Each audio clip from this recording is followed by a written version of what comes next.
3 class 4 তিন দিন করে আসো নাম বলে দেন, নাম বলে দেন। ভিডিও না ওরা যারা ওখানে থাকেন না দাঁত সভ্যতার জন্য প্রস্তুত। আমি ওয়াদা করছি যে সর্বদা সত্য কথা বলবো। দেশের সেবায় নিজেকে নিয়োজিত রাখবো। দেশের একতা ও সংহতি বজায় রাখার লক্ষ্যে নিজেকে নিয়োজিত রাখবো। সুশিক্ষা গ্রহণ করে পিতামাতা ও গুরুজনদের শ্রদ্ধা করব।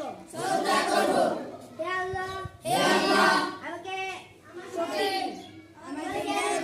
দিন। আমি যেন এই বাংলাদেশকে